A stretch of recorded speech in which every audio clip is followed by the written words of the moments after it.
to be rolled out in the United Kingdom, and we expect more countries to follow. To have safe and effective vaccines against a virus that was completely unknown to us only a year ago is an astounding scientific achievement. But an ever greater achievement would be to ensure all countries enjoy the benefits of science equitably. WHO and our partners are focusing on three priorities. First, we face an immediate funding gap of $4.3 billion to procure vaccines for the most needy countries. I urge donors to fill this gap quickly so that vaccines can be secured, lives can be saved, and a truly global economic recovery is accelerated. Second, we have worked hard to secure political commitment from world leaders for equitable access to vaccines, but we would like to see that commitment being translated into action. And third, we're preparing countries to deliver vaccines by assessing gaps in infrastructure. Already, almost 1 billion doses of 3 vaccine candidates have been secured as part of the COVAX facility, and 189 countries are now participating. Our COVAX partner, Gavi, is in discussions with several other manufacturers, and further deals will be announced in the near future. Simultaneously, WHO is working with Gavi and UNICEF to evaluate the first set of requests received from countries who are eligible for assistance through the COVAX facility. Addressing the financing gap is an urgent priority. On Monday, WHO and the European Commission are reconvening the Facilitation Council for the ACT Accelerator with our co-chairs, Norway and South Africa. The Council will scrutinize our strategic priorities and a draft financing framework to close the ACT Accelerator financing gap for 2021. This is crucial to ensuring all people everywhere are protected. We have all seen images of people being vaccinated against COVID-19. We want to see the same images all over the world. And that will be a true sign of solidarity. Yesterday was Human Rights Day, and tomorrow is Universal Health Coverage Day. These 2 days coming so close together at the end of this very difficult year are a reminder that as we rebuild from this crisis, we must do so on the foundation of human rights, including the rights to health. 2020 has reminded us that health is the most precious commodity on earth.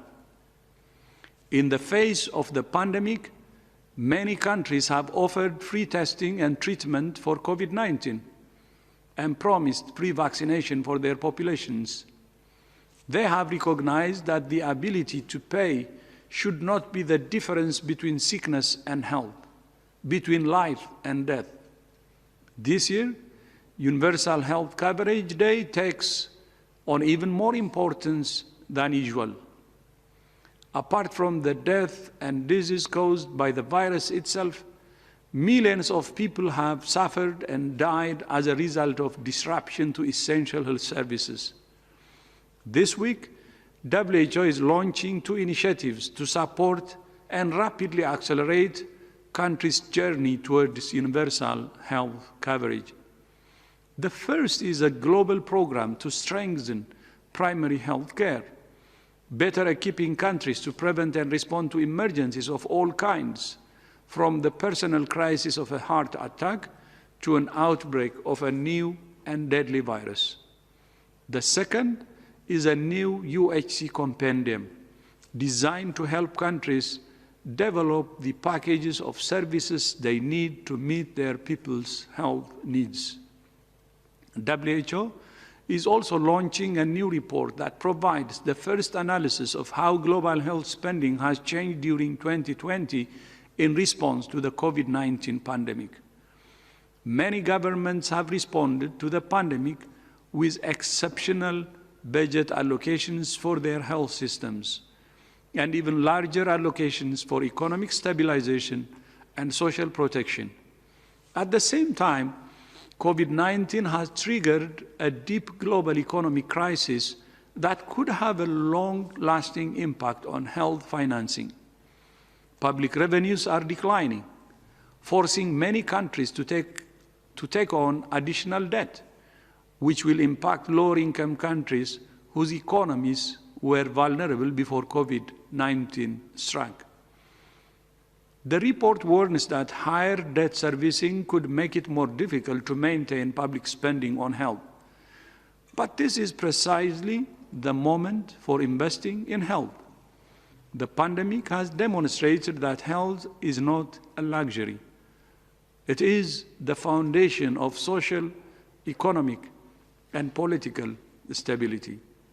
Indeed, today's report highlights that the COVID-19 crisis provides an opportunity for a reset in countries with weak health financing systems. It makes 6 key recommendations for a new health financing compact. To draw more attention to universal health coverage, we have also made it one of the main categories in the second WHO Health for All Film Festival. We're inviting all filmmakers, whether professional or amateur, to submit short films focusing on access to quality care for any health need by the 30th of January 2021. Several hundred films have already been submitted, and the 2 other categories for the festival are health emergencies, in which we invite short films about COVID and other humanitarian crises, and better health and well-being, in which we invite films about climate change, pollution, sanitation, nutrition, gender issues, and more. We know that although children are less at risk of severe disease and death from COVID-19 than older adults, millions of children have suffered from the pandemic in other ways, including disruption to their education. According to data collected by UNESCO, classrooms for nearly 1 in 5 school children globally, or 320 million, were closed as of the 1st December, an increase of nearly 90 million in just 1 month. In some places, children have been out of school for 9 months or more. Prolonged school closure are presenting an unprecedented challenge to children's education, health, and well-being.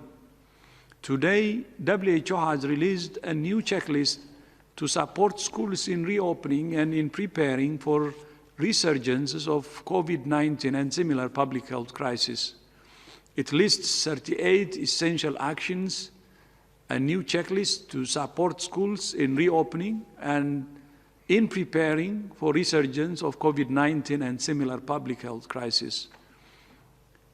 It lists 38 essential actions to be considered by different stakeholders as they work together to agree school reopening plans. More than 66 million cases of COVID-19 and 1.5 million deaths have now been reported to WHO. In the past 6 weeks, the number of weekly deaths has increased by around 60%. Most cases and deaths are in Europe and the Americas. The festive season is a time to relax and to celebrate, but we must not relax our guard. Celebration can very quickly turn to sadness if we fail to take the right precautions. As you prepare to celebrate over the coming weeks, please consider your plans carefully. If you live in an area with high transmission, please take every precaution to keep yourselves and others safe. That could be the best gift you could give. The gift of health, life, love, joy, and hope. I repeat, the gift this season, the best gift this season you could give is the gift of health, life, love, joy, and hope. I thank you. Happy holidays. Thank you, Dr. Tedros. I will now open the floor to questions from members of the media. I remind you that you need to raise your hand, use the raise your hand icon in order to get in the queue to ask your question. I think we will start with Laurent Sierot from ATS, Swiss News Agency. Laurent, can you hear me?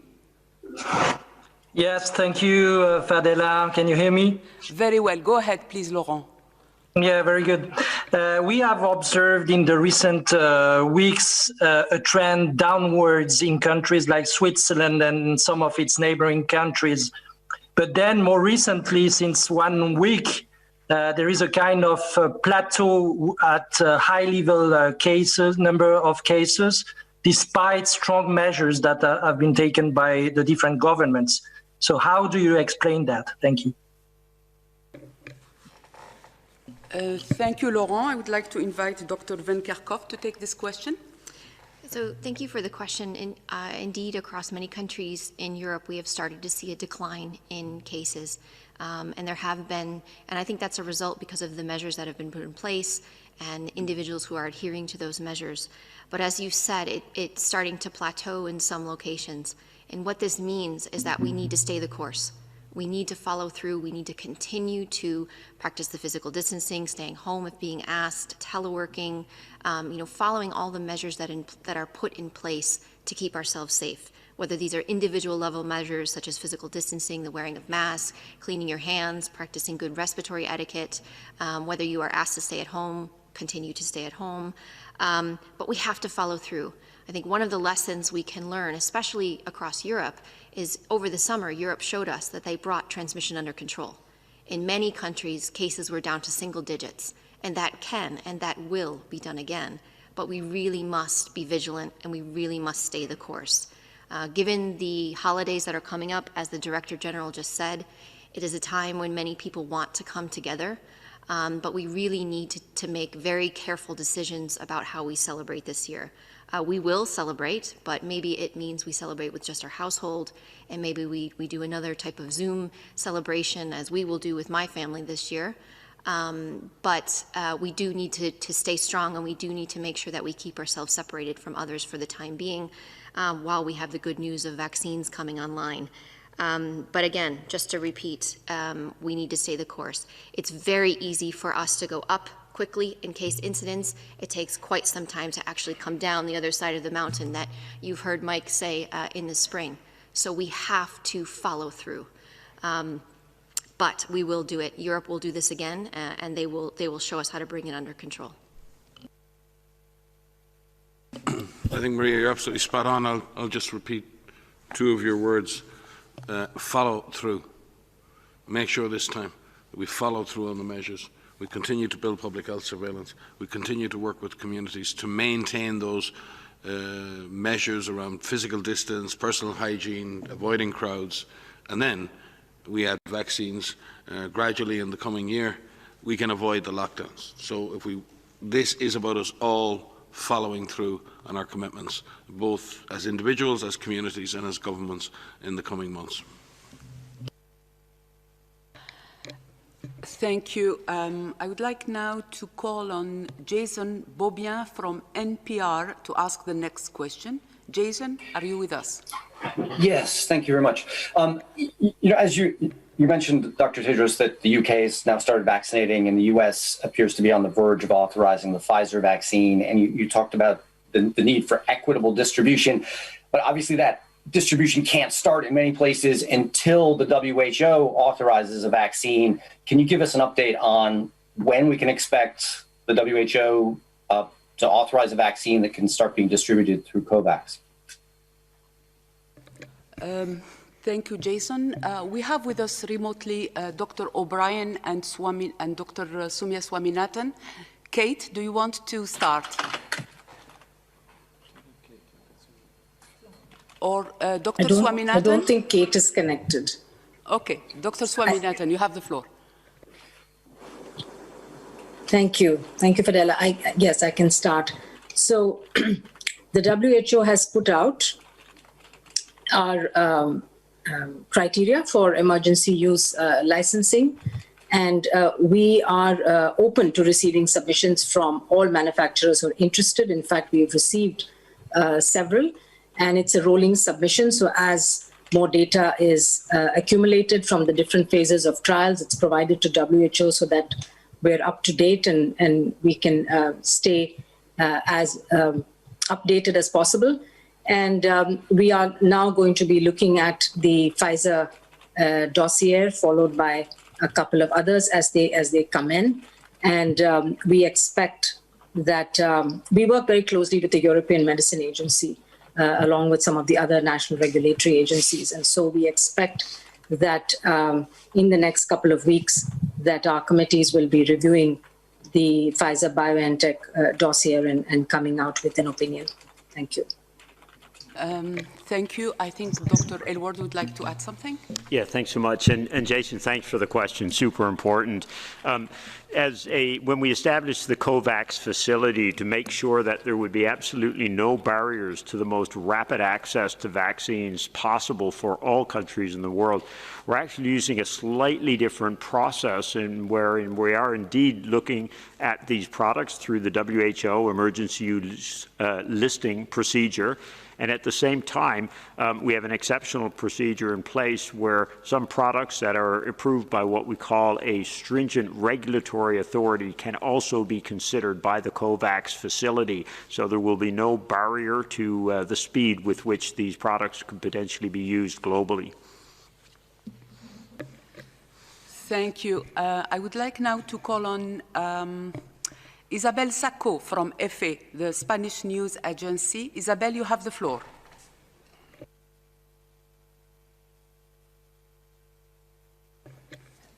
Isabel? Yes, good afternoon. Yes, I had this more or less the same question as the previous one. I would like maybe to ask again on if Dr. Soumya can identify the vaccines, the candidates that WHO is reviewing, and if for the general public, if she can explain the importance of this review by WHO, taking into account that we all know that there are many other regulatory national agencies that are doing the same procedure. Thank you. Thank you, Isabel. Dr. Swaminathan? Yes, thank you for that question. Indeed, it's a bit confusing because, as you rightly pointed out, national regulatory authorities do have the mandate and the jurisdiction to make these assessments and decisions for use within their own countries. So every national regulatory authority has the authority and the mandate to do that, but that's limited to their own countries. Now, several countries rely on WHO's pre-qualification service for vaccines and for drugs. And that's a service that WHO provides also for global procurement agencies like UNICEF and Gavi, because it's a stamp of quality, safety, efficacy, and manufacturing quality. In the case of the emergency use license, of course, we base this assessment on limited amounts of data, and that's clearly laid out in the criteria. So what should be the minimum efficacy, what's the minimum safety required data that's needed, as well as, of course, all the manufacturing details around the quality of the product. So as I mentioned, we had opened the expressions of interest several weeks ago. I think it was about 4 to 6 weeks ago, and we have been receiving both inquiries as well as submissions of dossiers from several companies. At least 10 companies have either expressed an interest or submitted initial dossiers.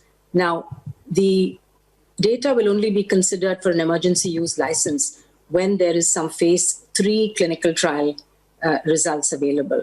And so there are only a couple of companies now that have those phase 3 results, and those are interim results. And so we've started with the Pfizer dossier. We expect also to have the Moderna, followed by the AstraZeneca dossiers examined in the next few weeks. And we will be coming out with the decision whether it is receiving an emergency use license or not. The other thing that we are doing is, of course, working with the regulatory agencies, the International Coalition for Medical Regulatory Agencies, the ICMRA, with whom we have a letter of agreement now on how we would work together so that we can speed up things further. We have regulators from several countries, actually, who have stepped up and volunteered to help the assessments that WHO will be performing. So these will be joint assessments done with national regulatory agencies. And we have asked countries also to prepare for licensing of vaccines by either accepting the WHO EUL or PQ procedures or by accepting one of the stringent regulatory authorities, as Bruce was just mentioning, so that they are in a position to receive vaccine doses from the COVAX facility.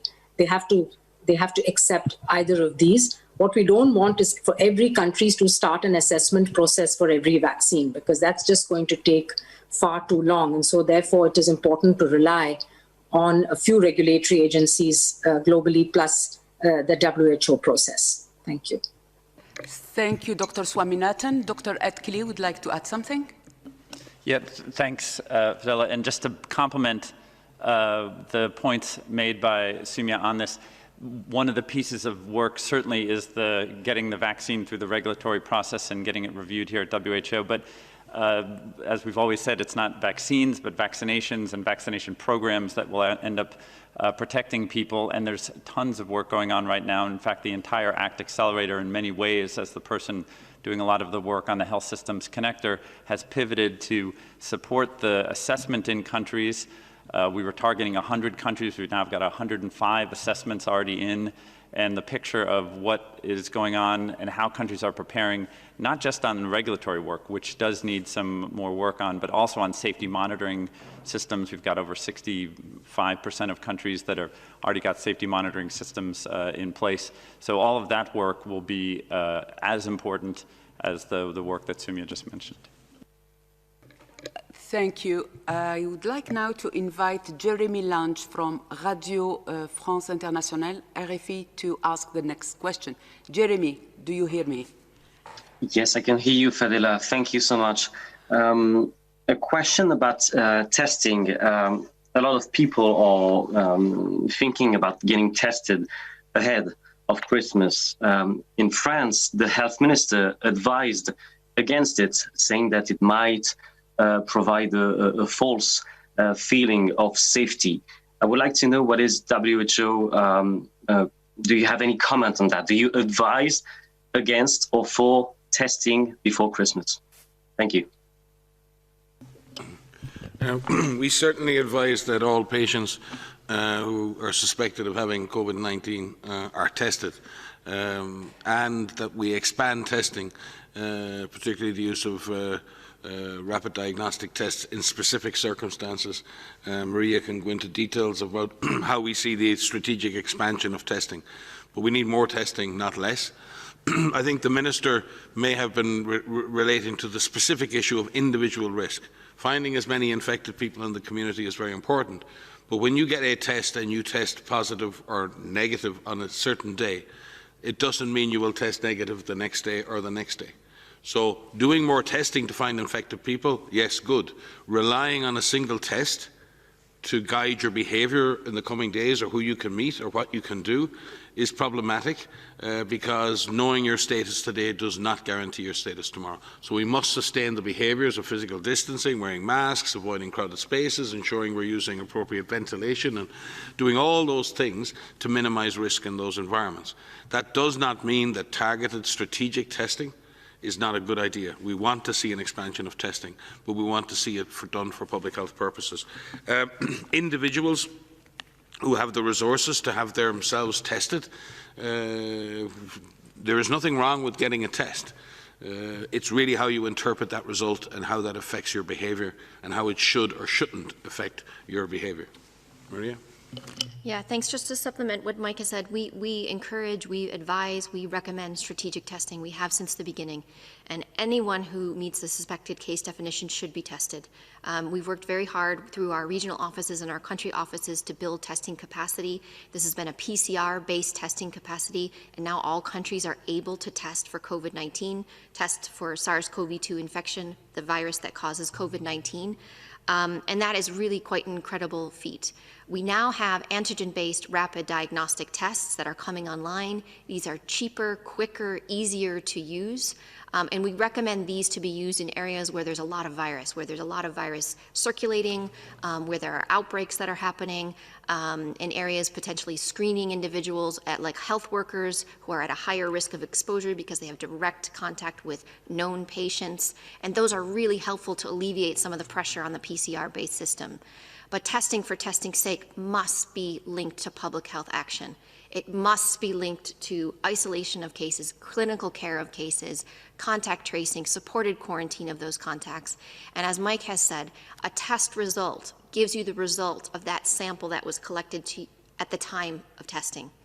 You could become infected between the time that you took that test and the time you get that result back, which is why it's really important that you not only get tested with a high quality either PCR test or an antigen-based test, but that you get that result back quickly.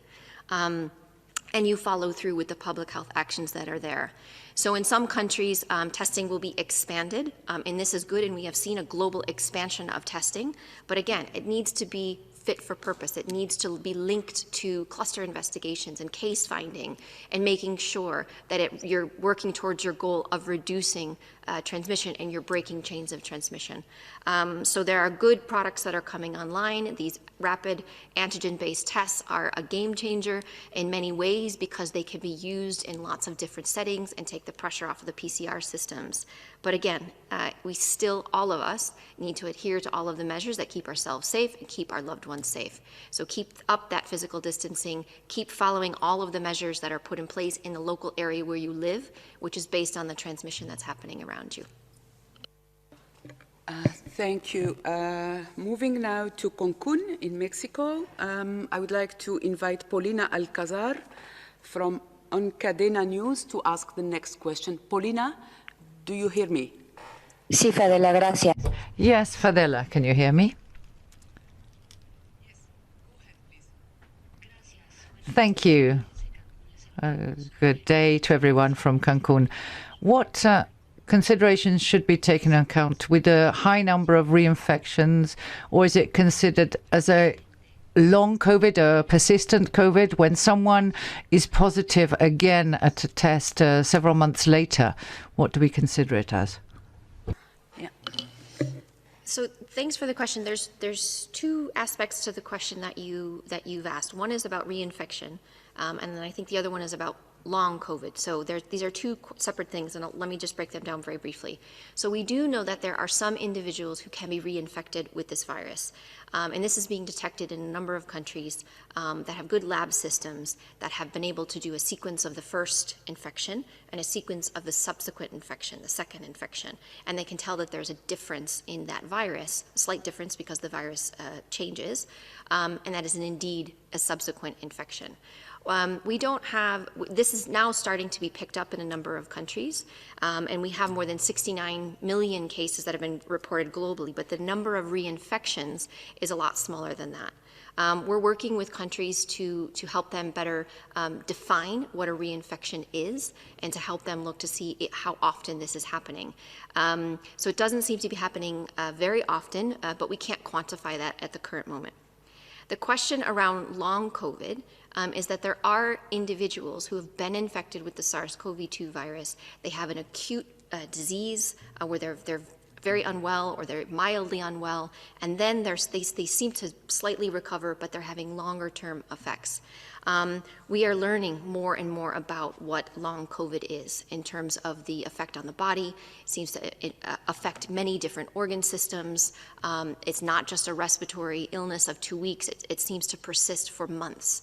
We're working with many different patient groups. We're working with many different researchers to really better understand what is happening. We have met, and the Director General has met with patient groups, and the patient groups have said to us what they need is recognition that this is real, and this is real. And there is now an ICD code for post-COVID syndrome, it's called.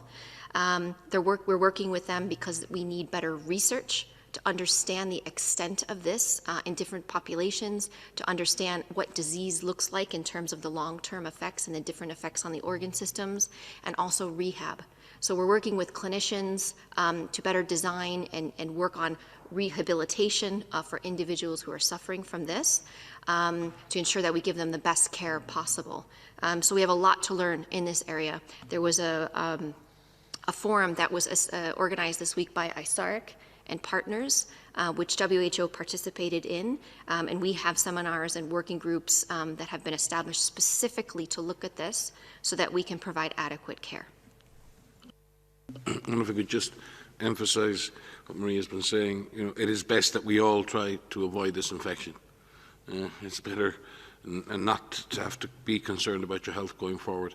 Also to reassure people, yes, the vast majority of people do have an infection that doesn't result in any ongoing specific effects, but there's a significant minority of people who are suffering very, very long into a post-COVID period. And our hearts go out to them as they approach this Christmas period, because sometimes in life, mortality and death is recognised and we all sympathise. It's very hard when you're carrying the after effects of an illness. It can be a very lonely experience, and people don't want to attract attention to themselves because people may think I'm infected and I'm still coughing. So people are going through a lot of psychological trauma as well as having those lingering effects. So I think we should all be very kind to each other, and particularly kind to those who've had to fight through very difficult infections and have the continued concern of the long-term impacts on their family. And to our journalist, I would say, given the weather here today in Geneva, we would love to be with you in Cancun. True. So let's go to Georgia. I think it's cold in Georgia. I would like to invite a journalist from Georgian television, Imeda, Ketevan Kardava, to ask the next question. Ketevan, are you with us? Yeah, good evening. Can you hear me? Very well. Go ahead, please. Thank you very much for this opportunity, Mr. Director General. When you were talking about vaccine and about the news about vaccine, you said recently that beam appeared at the end of the tunnel. How bright is that ray today? Can you tell us? As I represent Georgia, I want to ask you about Georgia. Thousands of people are infected in my country every day. And what would you say to the population of Georgia? They are watching your statements carefully every week. And also, I have a question about information campaign. How should information campaign about vaccination should be conducted so that the people have a confidence in the vaccine? We all know that vaccine will be effective in the case when people have confidence and trust in it. Thank you very much. Thank you. These are three questions. Maybe Dr. Elward would like to start. Sure, and some of you may wish to come in on the issue around the confidence and everything that's being done to build that. But in terms of the comment the Director General made last week about the light at the end of the tunnel, I think was the phrase, and how bright is that? Well, that light is getting brighter, in fact. If you look week by week at the number of companies that are announcing positive results in terms of the efficacy of vaccines, that number is increasing. And what's important is it's increasing not just in terms of the number of products, but also the different technology platforms that they are being built on. As we've seen now, there are 3 different sort of technology platforms, as we'd call them, that have reported very positive efficacy, safety, and safety data. Now, we haven't seen and scrutinized all of the data behind that, as we've emphasized multiple times. Some of this is still in press reports, but it's positive, which means that beam is looking brighter, to the point that you asked. But at the same time, there's other considerations, and Mike emphasizes this repeatedly, and Maria, I think it's so important, and that is that there are real challenges with volumes. These are still very, very scarce products, and just as some companies are announcing successes, there are others, and we've had 2 or 3 over the last few days, that have said they've had challenges with their products, either in terms of the volumes they can produce or in terms of some of the trial results.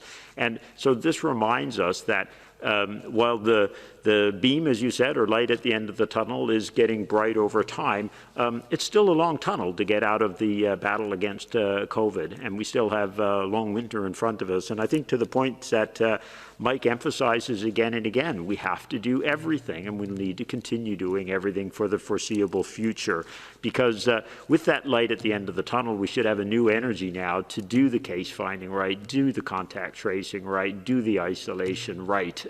So what this really should give us is the hope and the stamina to be managing this disease and implementing those measures that much more strongly in the near term. Perhaps someone would like to comment to the broad agenda of work on confidence building. Thank you. Dr. Ryan? No, but specific reference to Georgia itself. I mean, Georgia's had a tough time over the last number of weeks. It's had a very steep rise in cases and has reached a pretty high cases per million population overall. Although that's stabilized in the last week, there's been a 9% increase in cases in the last week, and I think an 8% increase in deaths. So Georgia's had certainly in the first wave earlier in the year, Georgia managed to avoid a good deal of the impact of the first elements of this pandemic, but has been hit quite hard this time around. I think the positive answers or news are that the case fatality rate has been relatively low, and again, credit to frontline doctors and nurses who continue to maintain frontline services. But I think the story here too for Georgia, and it's something that every country needs to look at. Past success or past avoidance of a given scenario does not mean that that scenario can be avoided the next time around. You may have dodged a bullet in the last time, you may get hit hard this time.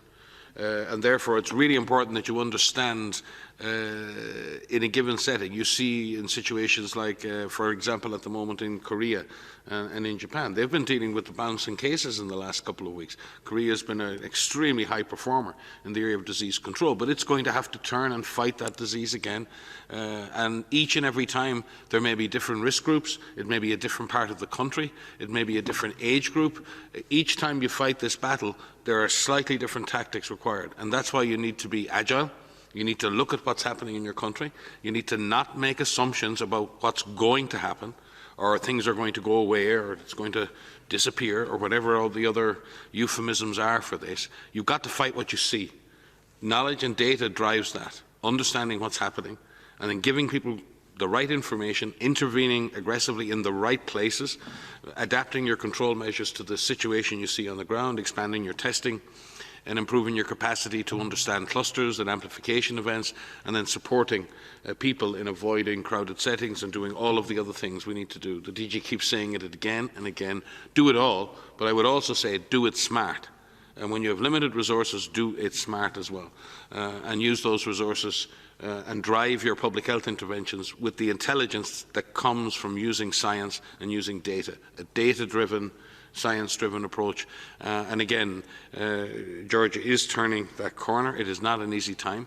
And we've seen in Europe that as the disease has come under control in many of the Western European countries, many Central European and countries in the Caucasus and even in Central Asia have continued to have a difficult time. And then that shows how this disease is in a different, we're not in an epidemiologically stable situation.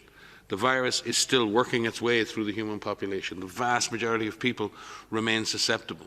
So it has not settled down into a pattern that you can predict and say, oh, this is what's going to happen next week and the week after. That is not the case. And there are potentially unique aspects of every country's culture and behaviour and setup that can drive transmission one way or the other. Maria? I'm sorry, I just want to say that we're moving around from your question a little bit, but I just want to highlight some of the things Mike has just said there. It is about being in a state of readiness. You know, we know so much more now. We're using data to drive our actions. And if a country is having an increase in cases like we're seeing in Georgia, you still have experience. There's a lot of experience and knowledge that is being used to help tailor the approach to what needs to be done, where it needs to be done, and for the amount of time that it needs to be done. And that's done at a political level, it's done at a community level, it's done at an individual level. And with the example of Korea, and we could choose a number of countries that have seen resurgence, it's about that state of readiness. So if you use the system that you have in place, the world is not in the same place we were in a year ago.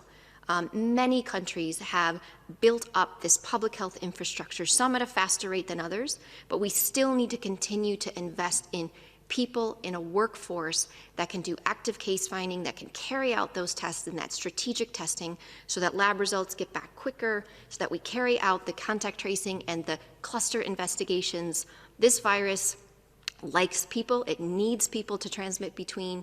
It primarily is transmitting between people in close contact with one another. If you put a lot of people together, you're in an enclosed space, you add poor ventilation, you are providing an ample opportunity for this virus to spread. We can take actions that can prevent all of that from happening.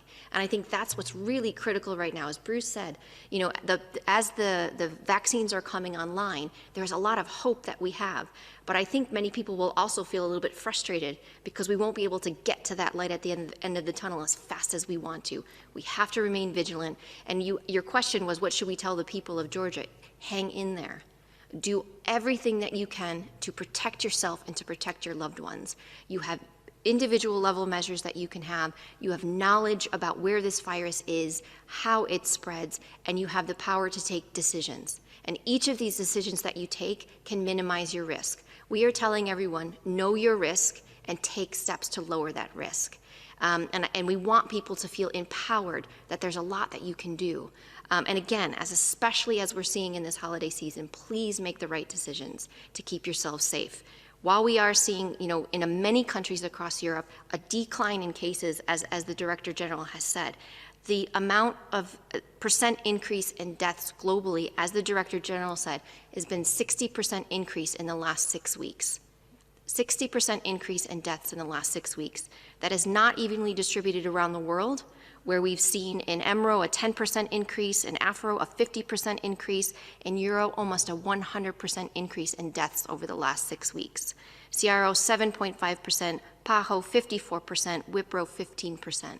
So it isn't evenly distributed. This virus is still circulating. Most of the world remains at risk. We can take steps to protect ourselves. Please do everything you can to protect yourself and your loved ones. Thank you. Dr. Tedros? Thank you. This is a rare treat from Georgia, so thank you and greetings to Georgia, first of all. That question is very important. As Bruce said, the light at the end of the tunnel is getting brighter, I fully agree. And with more vaccines now in the pipeline. And at the same time, we have to also focus on some of the challenges we're facing to make the light really completely bright. There are three major areas where we're focused, and the challenges we're facing are associated with those. Number one, funding. There is a need for immediate funding of up to $4 billion. That's one. And second, we have all followed what has been happening the last few months. Many world leaders, our political leaders, have pledged to make vaccines global public good. That pledge has to be translated into action. So that's second. And we expect our leaders to really honor their pledge. We see some concerns, but I hope we will have the vaccines on the ground based on the pledges that have been made. Third is infrastructure. The whole supply chain, especially of developing countries, has to be strengthened, have to be prepared. The supply chain, training of health workers, and so on, we're doing that. And that's the other area where we're focusing. Because when we do these three things, the funding, the political commitment translated into action, and preparing the infrastructure, then the vaccines that are coming into the pipeline will lead into vaccination. And at the end of the day, the most important part of the whole process is when you see people vaccinated, when they have the inoculation, and when that is done fairly, and when that's done globally. When that's done, then the world can recover faster. And as we said it many times, sharing the vaccine and having the inoculation everywhere in all countries means faster recovery, and it's in the interest of each and every country in the world. Lives and livelihoods will get back to the new normal, and we believe that's what the world wants now. Thank you. Thank you, Dr. Tedros. Dr. Swaminathan, you have the floor. Thank you, Fadela. So very quickly on the building confidence in vaccines, which was the third question.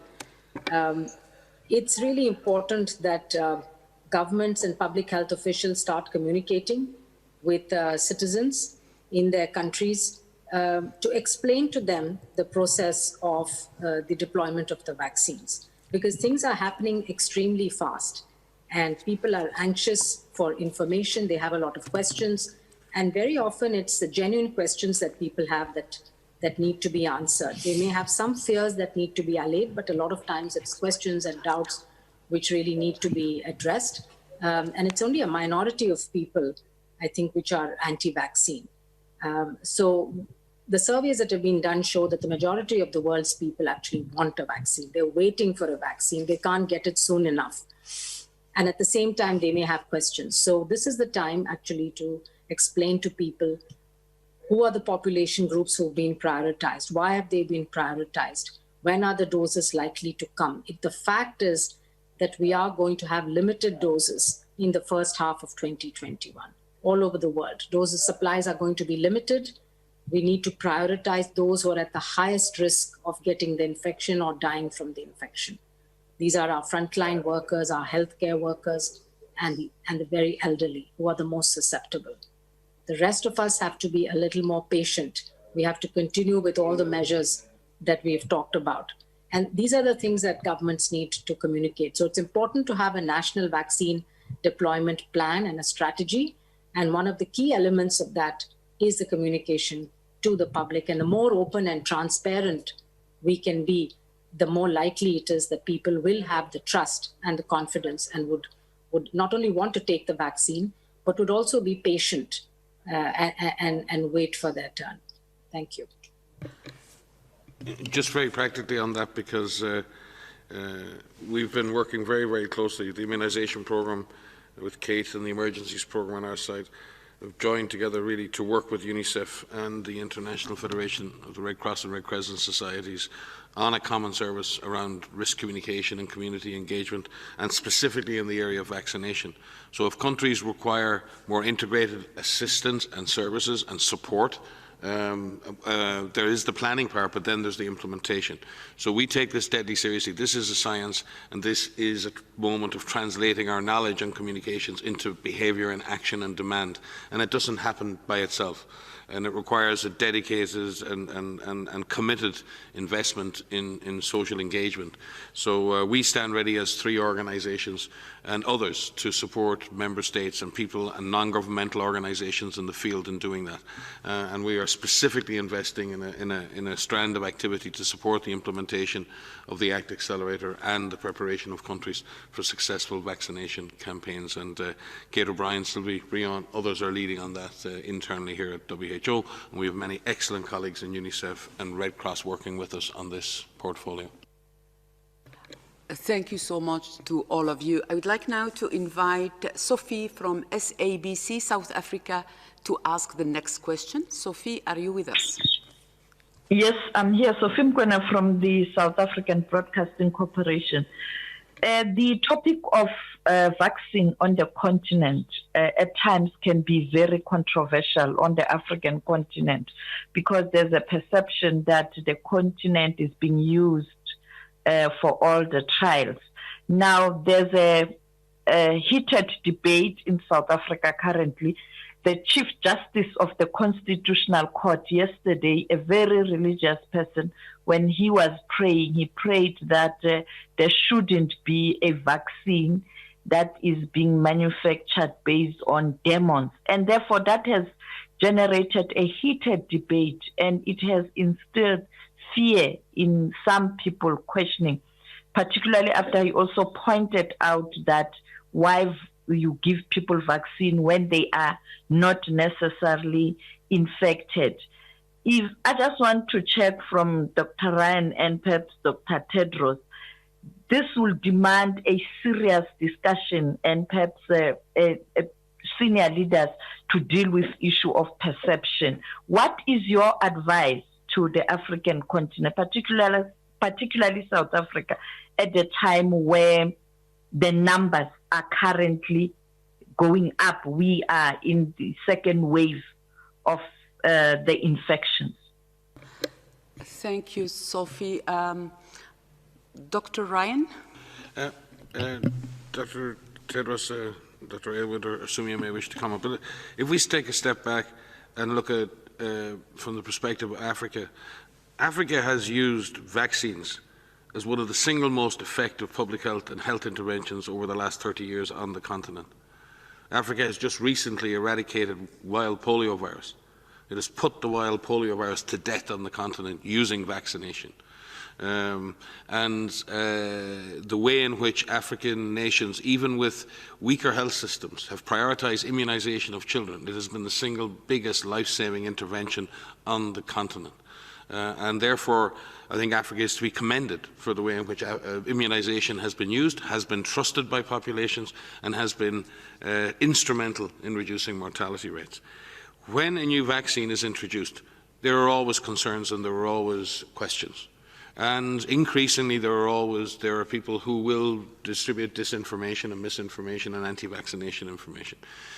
The dialogue is needed at community level in order to address those concerns, and we were just speaking about that, how we can deal with that. But certainly we need leaders and others to be very consistent in their messaging to people. We need people not to be raising fears, but we need people at the same time not to be, in a sense, ignoring fears. You have to address people's fears with knowledge and with information and allow people to make up their own minds. I have great faith in people in Africa in general. South Africa and other countries, and again in this, African countries have actually shown the way in this response. In community engagement, they've led the way in community-led responses. African countries have, for example, the laboratories in South Africa, in Senegal, have been reference centres for diagnostics and even the development of diagnostic tests within Africa. Africa CDC and our African Regional Office have worked, and the African Union have taken a big leadership role. The DG may wish to speak to that on the continent. So Africa is doing well, and Africans should be proud of what's being achieved. The next move of bringing in vaccines, and again, South Africa, I believe, has participated in vaccine trials and has been at the leading edge of science in other types of trials for other diseases over many years. It is really important, though, that countries that do support vaccine trials and countries that do participate in advancing science and innovation have fair and equitable access to the products that come from that process. That's another issue. The DG speaks to that process of equity. But in this, I think African nations, and in particularly South Africa, are partners in science. They're partners in the innovation. But communities have genuine questions that need to be addressed. Bruce may wish to speak, or Sumi or others, but again, I think we need to be very rational in how we approach this discussion. Vaccination, immunisation are life-saving interventions. They have saved hundreds of millions of lives on this planet. We need to maintain our standards. We need to be sure that everything is safe and efficacious, but we also need to trust in vaccination as a potentially game-breaking and game-changing intervention in this pandemic. Bruce? Yeah, thanks, Mike, and thanks, Sophie. These are such important questions, and hardly unique to South Africa. You highlighted a couple of times specifically in the context of South Africa, but in fact, it's not just a South Africa issue. Mike alluded to this a little bit, but in every country, there are people who raise questions. But at the same time, there's no question that vaccines are one of the most powerful public health tools that we have, and certainly no population, no people would want to be disadvantaged in terms of being able to access them. That's what the entire COVAX facility, the ACT Accelerator, is all about. And at the same time, we've got to make sure that when there are questions raised, that they get listened to and that they get addressed. And it's so important to create the fora for discussing these things, to listen to the concerns, and then to use the science and the data available to be able to answer those. One of the striking things Dr. Tedros talked about in his opening remarks was the speed with which science has created tools now and vaccines to tackle this, it appears to be able to tackle this disease. But at the same time, as striking has been the amount of transparency and the amount of scrutiny that's been given to these products. It's extraordinary. And I think one of the great advantages here, I'll come back to South Africa, is that in South Africa you have such experts in the area of vaccines and vaccination, really world leaders, in fact, whose counsel we take. And so I think the country is in a very, very strong position, like all countries, to create those fora for the discussion, to listen to the issues and to address them. But this has got to be anchored in what is now decades and decades of experience with vaccines, the power of vaccines, and the countless millions of lives that have been saved as a result of them, and that will be saved from COVID-19 as a result of these vaccines as they're proven and as they come eventually to market and to use. But again, as Dr. Tedros said in his last intervention, a vaccine only saves lives when it's actually in someone, not in a vial. So the big key now is making sure these products get out, get scaled to people as rapidly as possible. Dr. Tedros, you have the floor. Yeah, thank you. So thank you, Sophie, for those questions. And I fully agree with what my colleagues said, that especially with regard to some wrong perceptions of the vaccine, it's not just in Africa, but it's all over the world. Then when we come to the testing, especially the vaccines for COVID have been tested actually outside Africa more than in Africa. Having the testing, as long as the right protocols are followed, it's very important, and that's what has been done. And the testing, I don't think, has been focused in Africa. Actually, it's more outside. But the most important thing is whether it has followed the right protocols or not. It's whether it's done in Africa or other places, but it's done in many places. Then when vaccines are introduced, whether they get the emergency use list or finally pre-qualifications, the safety is central in addition to efficacy. So we follow that, and other organizations, regulatory bodies also follow that, and we will make sure that whatever vaccine is available, the two important criteria are met: the safety first, and then of course the efficacy. And then the issue you raised with religion, I remember when HIV reached its climax and some medicine started to appear, and some people were saying, either you follow your religion or you follow the medicine, the two can't go together. But religion and science can go together. And I remember during that time, religious leaders themselves come out and told the public that taking the medicine and doing their religious practices actually doesn't contradict. And many accepted that, and many took medicines, and they saved their lives. So for our religious leaders, it's very important to see from the right authorities whether the right safety and efficacy measures based on those the medicine is or the vaccine is being provided or not. That's what they should focus on. Actually, I would like to use this opportunity. It's the role of leaders, religious leaders, community leaders, political leaders, to be models and examples to convince their followers to do the right thing. And I hope our religious leaders will do their best to fight the pandemics, to fight the virus, using the tools we have at hand, and when vaccines are provided, to also help their followers to benefit from the vaccines. I thank you. Thank you, Sophie.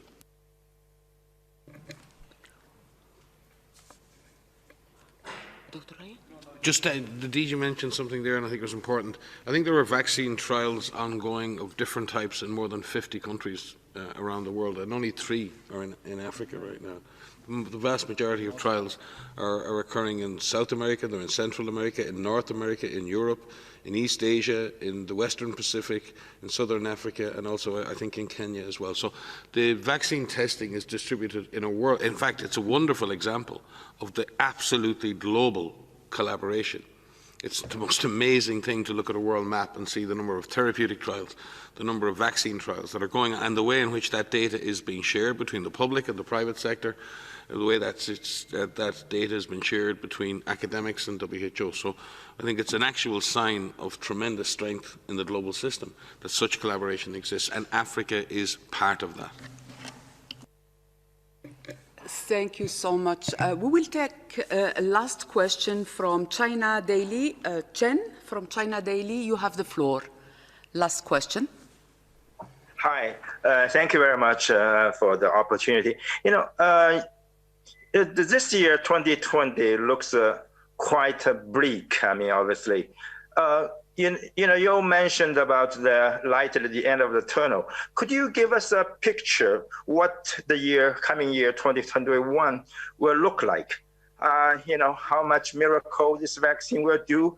Are we still going to get our life back, or see waves, new waves after waves of cases, lockdowns after lockdowns, and the travel restrictions still there? You know, what's the picture in your mind? Thank you. Thank you, Mr. Chen. Dr. Ryan? Okay. I suppose it's one of those moments where you say to everyone, let me give this to you straight. The situation globally is still very epidemiologically unstable. The vast majority of the world's population remains susceptible to this infection. Some countries are on a very negative trajectory in terms of the incidence and death rates for this disease.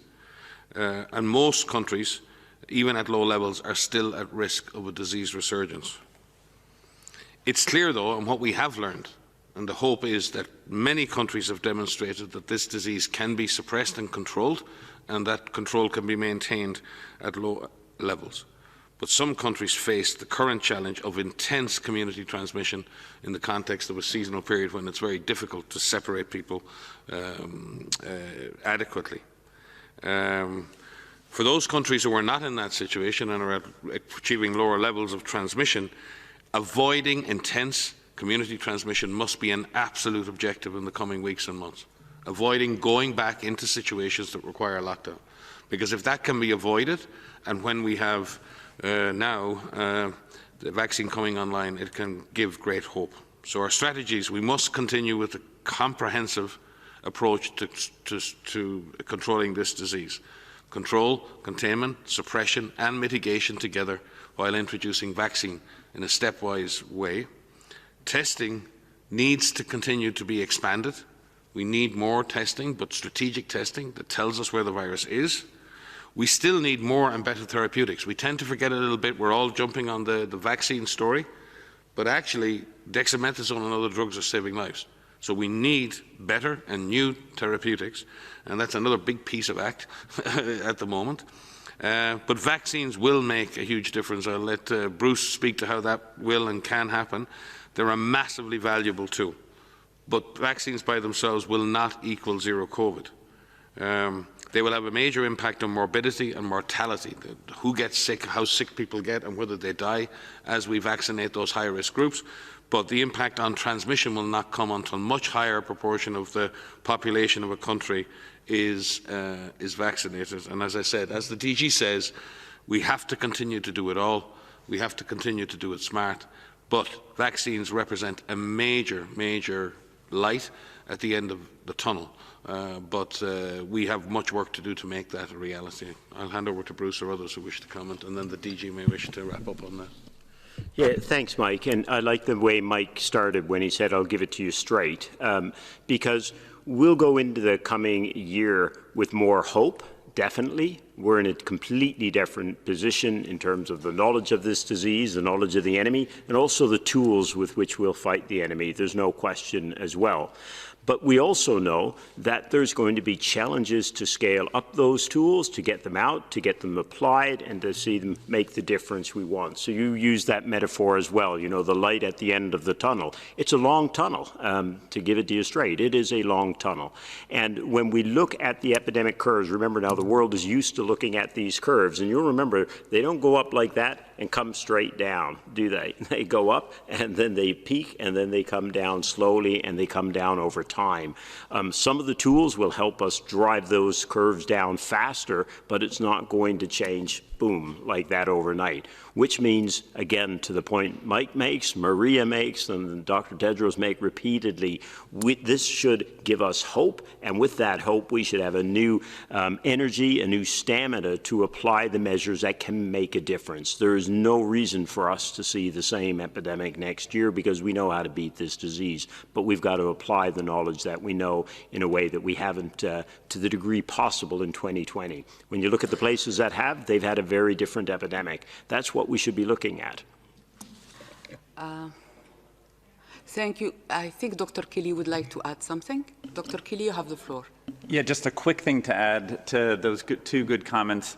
You know, next year, IMF and World Bank are predicting that 3% of the world economy will contract, and that we will have millions, 30 million people who will be put into poverty. So on the eve of Universal Health Coverage Day, next year for WHO certainly, and for a lot of countries, will be the year of trying harder. We'll have to continue on this push for the response, just like Mike was saying, just like Bruce was saying, but we will also have to be continuing to work and expand this idea of what is essential, expanding access to healthcare to ensure that people have access for COVID, but also to ensure that when this is all over, we were able to say that we were able to treat those people that needed essential services as well. So that, I think, will be something that will be coming through in the next year. Thank you, Dr. Kelly. Dr. Van Kerkhove would like to add something? I'm sorry, I know we shouldn't all answer the same question, but it's a really great question, and I just want to talk at an individual level. And, you know, we see countries right now that have brought COVID under control, that are opening up, that have stadiums full of people who are at sporting events. And I've been getting a lot of questions lately at the end of the year, you know, thinking at the year roundup of what is this going to look like? And you've heard us say before that it is completely in our hands. We have the tools now to bring this virus under control. Vaccine is an additional, and vaccination is an additional tool that we will have. But I think everyone needs to start to think about, you know, the patience that we will need in 2021 to get us through this, to see us through the end of this, and what is our motivation to get there. I've seen a lot of really excellent interviews lately about people saying, you know, I didn't think about this for me. I wasn't worried about me getting infected, but I was worried about my most favorite person in the world. I was worried about the person that I love most in the world, and I would do anything I could to keep them from getting infected. And I think whatever it is that motivates you to protect yourself, but even more so to protect that person that you love most in the world, do that and do it now. Because that's what 2021 is going to look like. That is what is going to help us bring this under control. And the vaccinations coming online is incredibly hopeful, but we need the patience to get us to that end point, and it will take some time. So we don't have that exact end date, but if you think of some of the countries that have actually brought it under control, they're almost there. They have to keep it up. They have to remain vigilant and keep it down so that it doesn't resurge, because no one, you've heard Dr. Tedros say this so often, no one is safe until everyone is safe. But find your motivation that will help keep you and your loved ones safe, because that is what 2021 means to me. Dr. Tedros, you have the floor for your final comments. Okay, thank you. So thank you everyone for joining, and see you next week in our next presser. Bon weekend. Have a nice weekend. Thank you, DG. Just reminding journalists that we will be sending the opening remark of Dr. Tedros